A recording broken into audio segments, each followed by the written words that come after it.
Welcome back. It's time for another frozen pizza review. This time while shopping at Target. I see they're Good and Gather. That's their own private label. I don't know who makes it for them, but apart from that, I don't really care as long as it's good. This says to put it in the oven at 425 degrees for 12 to 13 minutes. That's not much of a window, is it? And this is supposed to be pepperoni and sausage. Okay, let's get it out of the box and see what it looks like. Always looking for new favorites. Anytime I explore a new frozen pizza, regardless of what it claims to be on the box, I'm assuming if I'm getting it at a grocery store, it's probably going to be somewhere around a 5 or a 6 on my scale of 0 to 10. And I love to be proven wrong in a positive way. If this turns out to be a much higher scorer, then we have new favorites that we wouldn't know. If I judge a book by its cover, I wouldn't even try it. So to spend a few dollars to give it a shot, it's a small investment, and a small investment of your time to just pop it in the oven and see what it's like. Let's face it, even a bad pizza is still usually edible, right? It may not be the main thing you were looking for, but as long as it's not completely disgusting, then I think you're still ahead of the game, is all I'm trying to say. All right, let's see here. We got some cardboard underneath this. There we go.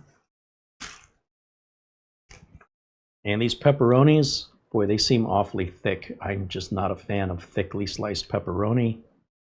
The sausage all seems like it's all across the sides and nothing in the middle. And it's frozen solid, so I can't really move these sausage. They're just going to have to stay where they are and cook it that way, I guess.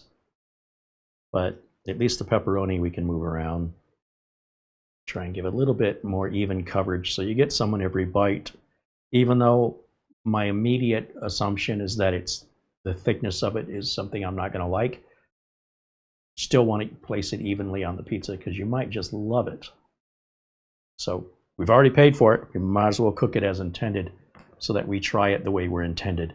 I also see there's a sprinkling of parsley or basil. I'm hoping it's basil, but there's so little of it, I think it's just there for color. I don't think it's going to make much difference. So stand by. Let me go pop this in the oven, and I'll see you back here in just a moment with the finished product, and we'll give it a taste test. After 12 minutes in my oven at 425 degrees, here's what it looks like. So cooking instructions look accurate. Oh, that crust is quite crispy, very thin. When they said thin crust, they weren't kidding around. Okay, could go any direction right now. With Good and Gather, not knowing who the private label manufacturer actually is.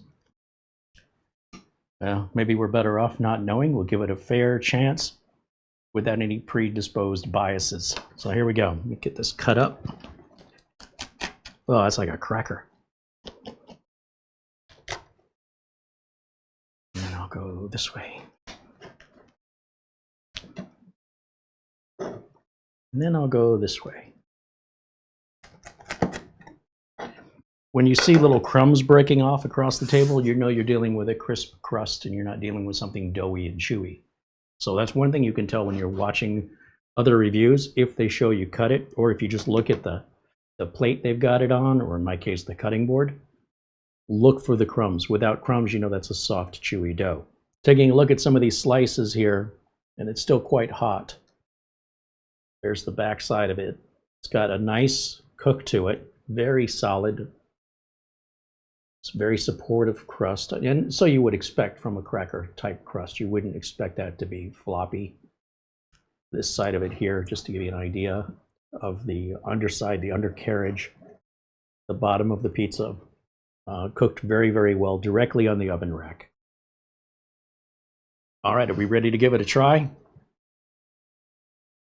I ready to give it a try? Nice and solid, I like that. Let's see what it tastes like.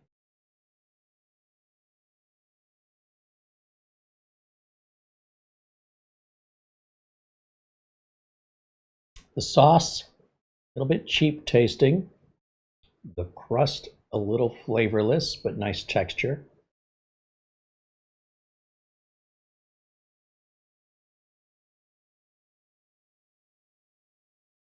Pepperonis are decent.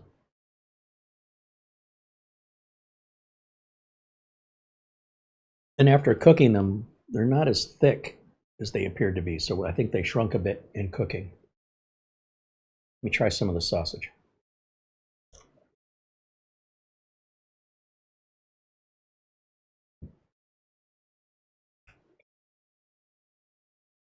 That just tastes like the cheapest sausage they could put on it.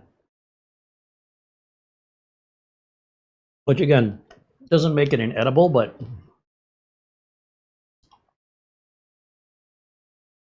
it's kind of a flavor vampire. Look, it's a relatively inexpensive pizza. And again, I'll put the price of what we paid for it over here. I know it wasn't very much money. When I compare these pizzas to other frozen pizzas like Red Baron and Tony's and DiGiorno, this is just maybe just a little teeny tiny better than those overall, but not by much. I think, judging a book by its cover, I would guess this to be a 5 or 6 without buying it, thinking, oh, I'm going to just save some time and some money and just assume it's a 5 or 6. And if I had done that, I think I would be dead on. I'm going to give this 5.6. I can't help but wonder, with the sausage removed, maybe even remove the pepperoni, just get cheese. It's still going to score low because it's going to be bland and the sauce is a little cheap tasting. But with the right toppings on this, you could elevate this a couple of points, potentially. Here's the thing. When I ask Mara to try this, a lot of times she's the opposite of me. Well, you, the viewer, must side with one of us, right? Either you're agreeing with me or you're agreeing with her. Let's see if she finds this to be a different score. She's been upstairs and she hasn't heard anything I've said. So she's going to come into this blind. And the last 2 pizzas she did not like. Is she having an off night? Going to find out here in just a moment. You got your fork? I do. All right. Come around. Around.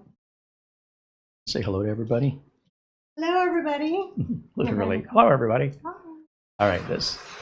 Well, actually, this would all be yours. I don't. That looks better. Oh, yeah. It looks the part. You know, look at the crust, nice and super thin. But you can't eat that anyway. No, I won't eat that. The pepperonis, I thought, were cut a bit thick, but when they cook, they're actually not thick at all. The sausage, for me personally, You're not a fan usually. well, no, but sometimes. Pretty unusual. Pretty unusual. This is not one of those times, unfortunately. Right. But let's see what you think. Dive in. And she's got to carefully remove the top without getting any bread. She cannot have those carbs. Nope. Cannot do that. I don't want to say too much about it. I don't want to inadvertently direct her bias. That's better. Try the sausage. I just did. Oh, and you like that? See, you've got to agree with one of us.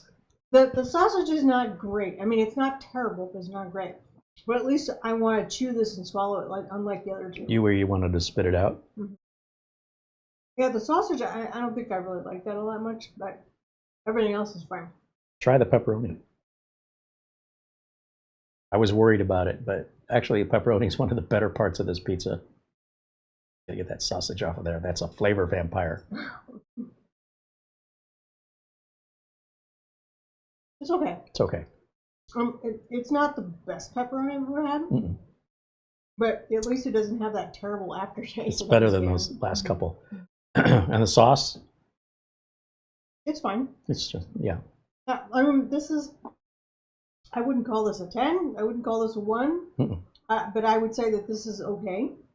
So, I don't know, a 3 or a 4 maybe? For me. Here's the way I think of it. In general, the Red Barons and the DiGiornos, I think those are just, generally speaking, at a 5. Sometimes they get to a 6. Right. I think this is just a little teeny tiny bit better than that. That's fair. Yeah. So I gave it a 5.2. It's not that much better. I think I agree. Yeah. So if I had a choice between this and a Red Baron, it would just be maybe mood-based. They're so similar. This is just slightly better. Yeah. And mainly, the crust and the chew of it is really, really good. It's which again, you can't really enjoy that No. part of it. But the crust itself doesn't really have any personality on its own. So it works to do its job here to deliver everything else. And that's really the biggest difference between that and the other popular frozen pizzas around the same price range. So if you're looking for something a little bit different, and of course they do make these good and gathers with other toppings that might be more of a preference for you, give them a shot. If you've tried one of these, do you like them? Let us know in the comments below. Is there one you'd like us to try? Let us know. Don't keep these secrets to yourself. If you're holding on to something, share the knowledge so we can try it. This might be good with like either green pepper or red bell pepper on there. I can't help but wonder if we got just a cheese one and we topped it with our own fresh toppings. Right. We couldn't bring this up to an 8. Sure. Well. Yeah, this isn't terrible. So I mean, you know, I don't know if I. You would eat this one, but you wouldn't eat those others. No. Okay, well that's. I wouldn't even swallow those. So as soon as I got in my mouth, I was like, oh. All right, and I thought one of those was really, really good. So. Which, yeah. Well, I say you either you're agreeing with her or you're agreeing with me. Right. We got both bases covered here. If you enjoyed this content, be sure and give a thumbs up and subscribe so you don't miss our next frozen pizza review video. Until next time, bye for now.